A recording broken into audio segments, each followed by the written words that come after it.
भोला बेटा, घर का ध्यान रखना। आज घने जंगल की तरफ जा रहा हूं। सूखी लकड़ियां मिलीं तो शाम तक ढेर सारा राशन लेकर लौटूंगा। ठीक है पिताजी, पर जरा संभल कर। गांव वाले कहते हैं वो जंगल मायावी है। अरे पागल, ये कुल्हाड़ी और मेरा तजुर्बा दोनों बहुत पुराने हैं। डर मत, सूरज ढलने से पहले मैं दहलीज पर हूँगा। भोला के पिताजी जंगल की तरफ चल पड़ते हैं और उधर भोला बकरियों को चारा डालता है। भोला के पिताजी लकड़ी काट रहे हैं। अचानक हवाएं तेज चलती हैं और धुंध छा जाती है। ये अचानक अंधेरा कैसा? अभी तो दोपहर थी। हे भगवान, कुछ गलत हो रहा है, बचाओ। यहाँ जो आता है वो यहीं का होकर रह जाता है। नहीं, मुझे जाने दो, कोई बचाओ। देखते ही देखते शाम हो गई, पर भोला के पिताजी अभी तक घर नहीं आए। सीता, पिताजी ने कहा था सूरज ढलने से पहले लौट आएंगे, पर देखो चांद आसमान पर चढ़ गया, पर वो अभी तक नहीं आए। धैर्य रखिए, वो रास्ता भटक गए होंगे। सुबह होते ही हम उन्हें ढूंढने निकल जाएंगे। नहीं सीता, मुझे डर लग रहा है पिताजी के साथ कुछ अनहोनी ना हुई हो। मैं उन्हें खोना नहीं चाहता। अगली सुबह सूरज की पहली किरण के साथ भोला और सीता जंगल की गहराई में कदम रखते हैं। चारों तरफ सन्नाटा है। पिताजी, कहाँ हैं आप? सीता, पूरा जंगल छान लिया, पर उनका नामो निशान नहीं मिला। साहस मत हारिए, चलिए जी उस तरफ जाते हैं, शायद उधर गए हों। पूरा दिन पिताजी को ढूंढने के बाद भोला और सीता हार मानकर घर लौट रहे थे। तभी सन्नाटे को चीरती एक आवाज आई। बचाओ, कोई मुझे बचाओ, मैं मर जाऊंगा। सीता, सुना तुमने? कोई इंसान मुसीबत में है। ये आवाज, ये तो बिल्कुल पास से आई है। चलो देखते हैं। पर वहाँ कुछ और डरावना हुआ तो? नहीं सीता, कोई मुसीबत में है। हमें उसकी मदद करनी चाहिए। चलिए जल्दी, कहीं कोई अनहोनी ना हो गई हो। हे भगवान, यहाँ तो कोई इंसान नहीं है, सिर्फ ये घायल घोड़ा है। तो फिर वो आवाज किसकी थी? वो आवाज मेरी ही थी। मुझे बचा लो, मैं तकलीफ में हूँ।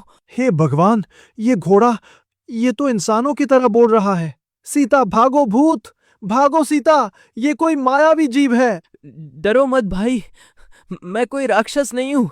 मैं दूसरी दुनिया से आया हूँ और यहाँ रास्ता भटक गया हूँ। कोई मेरा पीछा कर रहा है, मुझ पर दया करो। भोला जी, इसकी आंखों में देखिए, इसमें कोई छल नहीं, सिर्फ दर्द है।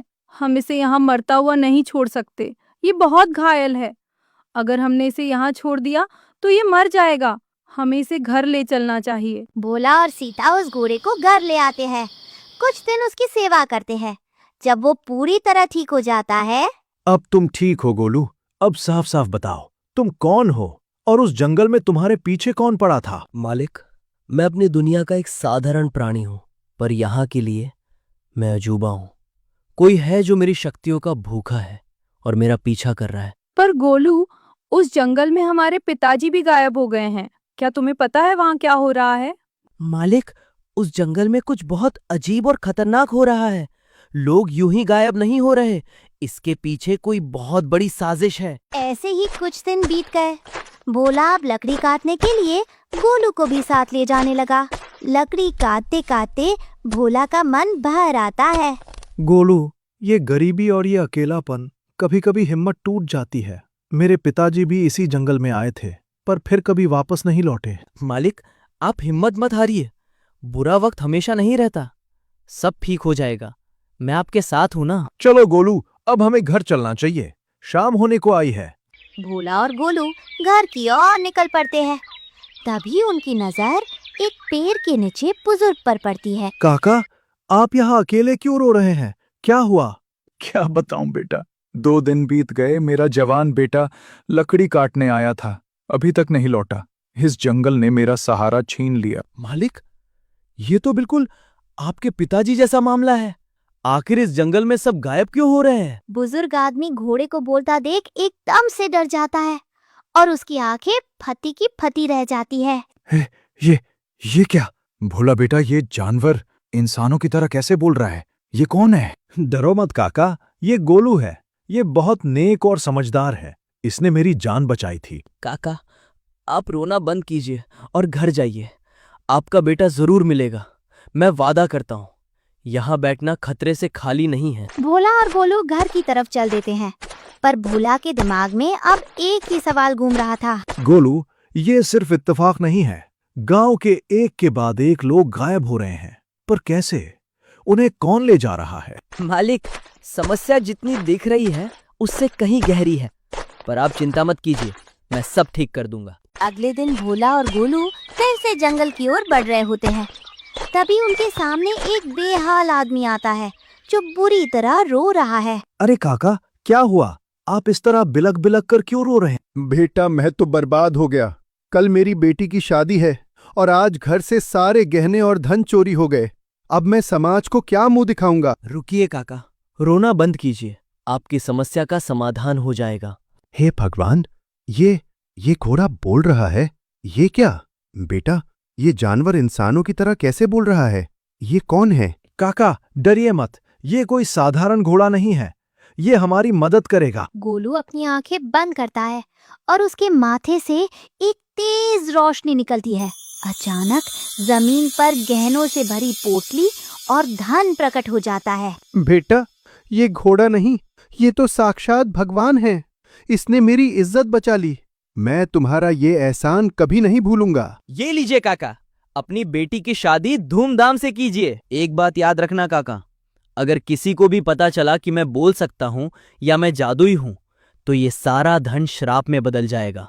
याद रखना, मैं साधारण नहीं हूं। नहीं, मैं अपनी जुबान बंद रखूंगा। मैं वादा करता हूँ। काका धन लेकर तेजी से वहां से चले जाते हैं।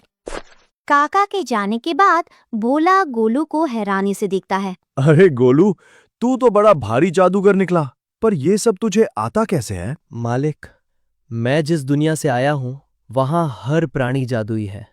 मेरे जैसे वहां हजारों हैं। अच्छा, अब समझा। तेरी दुनिया तो बड़ी निराली होगी। हाँ मालिक, पर मेरे दिमाग में अभी भी एक बात खटक रही है। क्या बात है गोलू? कौन सी बात खटक रही है? मालिक, आखिर गांव के लोग इस जंगल में गायब कैसे हो रहे हैं? हाँ गोलू, ये बात तो अभी तक मुझे भी समझ में नहीं आ रही, पर जल्दी चलो। रात होने से पहले लकड़ियां लेके हमको घर भी लौटना है। भोला लकड़ियां काट रहा होता है, पर गोलू का दिमाग अभी भी वही अटका है। देखते ही देखते शाम हो जाती है। चलो गोलू, रात होने को आई है। लकड़ियां लेकर घर चलते हैं। ये जंगल रात में बहुत खतरनाक हो जाता है। मालिक, आप घर जाइए, मैं कुछ देर में आता हूँ। मुझे पता लगाना है कि आखिर इस जंगल में क्या चल रहा है। नहीं गोलू, मैं तुझे अकेले नहीं रुकने दूंगा। यहाँ जान का खतरा है। मालिक, मैंने कहा ना आप जाइए। मैं खुद एक खतरा हूँ। मेरे आगे कोई खतरा टिक नहीं पाएगा। आप बस घर निकलिए। भोला निराश होकर और गोलू की चिंता करते हुए लकड़ियां लेकर अकेला घर की ओर निकल पड़ता है। घर पहुंचते ही सीता की नजर खाली दरवाजे पर पड़ती है।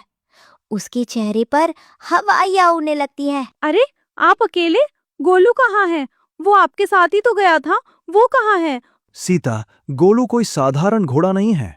उसने आज अपनी जादुई शक्तियों से एक गरीब काका की मदद की। वो जंगल के रहस्यों का पता लगाने वही रुक गया है। क्या? उसे अकेला छोड़ा है? भूल गए जब हम उसे लाए थे तो वो अधमरा पड़ा था। अगर उस पर फिर हमला हो गया तो? नहीं, मुझे कुछ नहीं सुनना। आप अभी के अभी जाइए और उसे लेकर आइए। नहीं सीता, बात को समझो। गोलू ने ही मुझे समझदारी से भेजा है। वो जादुई है। वो थोड़ी देर में लौट आएगा। नहीं जी, मैं कुछ नहीं सुनने वाली। आप बस गोलू को लेके आओ। मैं उसको खोना नहीं चाहती। बेचारा भोला नाम की तरह ही भोला था। पत्नी की बात मानकर वो घने अंधेरे में गोलू को ढूंढने फिर से जंगल निकल पड़ा। हे भगवान, अब ये गोलू कहाँ गया होगा? अब मैं उसे कहाँ ढूंढूं? भोला के जाने के कुछ ही देर बाद दरवाजे पर दस्तक होती है। गोलू अकेला घर लौट आता है और वहाँ भोला जंगल में गोलू को ढूंढ रहा है। गोलू, तुम अकेले? तुम्हारे भोला भैया कहाँ हैं? वो तो तुम्हें ही ढूंढने जंगल गए हैं। क्या? पर मैंने तो मालिक को शाम को ही घर भेज दिया था। वो अभी वापस जंगल क्यों गए? हे भगवान, ये क्या किया? मैंने ही उन्हें भेजा था। मुझे तुम्हारी फिक्र हो रही थी। अब क्या होगा? हे भगवान भाभी, आपने ये क्या कर दिया?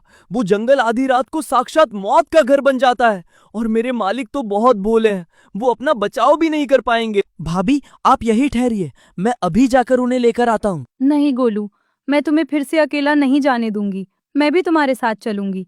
नहीं भाभी, आप नहीं आ सकती। वो जंगल औरतों और कमजोरों के लिए बहुत खतरनाक है। वहां सायों का पहरा है। चाहे कुछ भी हो जाए मैं आऊंगी। बस कह दिया तो कह दिया। अपने पति को इस हाल में अकेले नहीं छोड़ सकती।